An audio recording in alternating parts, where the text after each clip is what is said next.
Mashigo. I am a South African writer and I've written a novel called The Yearning. I have a collection of short stories called Intruders, and I write for a comic called KWEZI. So I guess I'm not a novelist, I'm a storyteller. And I was born in Soweto, and now I live in Cape Town, in what I like to call a fishing village where people are either retiring or raising children. And I'm none of those things. I'm not retiring, I'm not raising children, so I'm an anomaly in my neighborhood. And we are at Ake Fest, and I just came out of a great conversation about our books. It was a book chat with Leigh, and he was talking about his crime fiction, and I was talking about writing speculative fiction and why I ended up there. I think I was always going to end up doing speculative fiction because growing up, I loved really fantastical, magical stories. I didn't like stories about, children playing with balls, children having Christmas time, where's my book? So I think I was always going to wind up writing speculative fiction. I just needed to get up the nerve. And The Yearning, they say it's realism, but The Yearning had those elements. So I knew I was already working my way towards that. So when I was very frustrated with South Africa, my home, South Africa, our land, I started writing these stories about not belonging. And it was really the things that I was struggling with, things like substance abuse, things like the effects of apartheid, just all these things that were bothering me about my country, and I knew that I could only do this if I was doing speculative fiction. Wow. Otherwise, it comes off as a complainy book about South Africa, and that's really what happened. So instead of talking about substance abuse, I was talking about zombies. Instead of talking about gender-based violence, I was talking about ghost hunters who were hunting a ghost, a vengeful spirit that was basically taking care of men who were harming women. And that was the only way I could do it. And it's been a very interesting journey.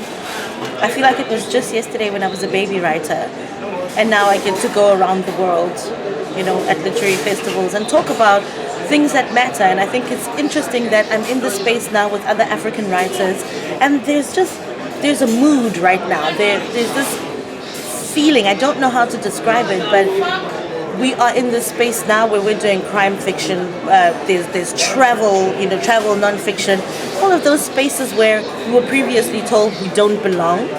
That's exactly where we're going. We're going straight into it, and I love it. And I get to meet my heroes. I get to meet people I looked up to as a young reader, like Zuki Sawana. Neri Okorafor is here. I mean, what the hell? What is my life? But this writing life has been very fulfilling, and especially speculative fiction. It's just been this world where nothing is too crazy, and people embrace it. A werewolf from Mitchell's Plain falls in love with a vampire from Limpopo. Absolutely, people love it. And speculative fiction readers are really, really smart and really politically smart. They're like switched on. So they know I'm not just talking about a vampire and a werewolf. They know that we're talking about all of these pressures that children in South Africa face. And I must say I love it.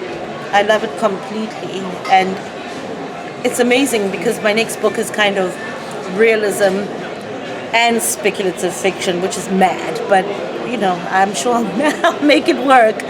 But yeah, this is where I am, and I'm really happy. The world of speculative fiction, they say, oh my gosh, it's werewolves, vampires, people in space, but really it's allowing people to imagine themselves outside of this terrible world.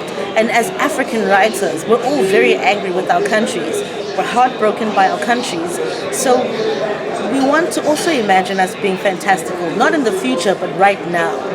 Afro now. Yeah, Afro now. Why always the future? So it's just been really lovely being in a space where we all agree that the continent is failing us. And in our little ways as writers, we're trying to tell people it's going to be okay. it's going to be a tough fight, but it's going to be okay because we can be fantastical. And even if fantastical means that we have an Africa that's boring, where, you know, we don't have traffic in Lagos, we don't have crime in South Africa, we're cycling everywhere in Joburg, then let it be that. But whatever fantastical we need right now is what we're putting into the books, inspiring people. And so that's why I love speculative fiction. I'm actually addicted to it. So now I'm just looking for more and more writers and, you know, coming up with these crazy ideas.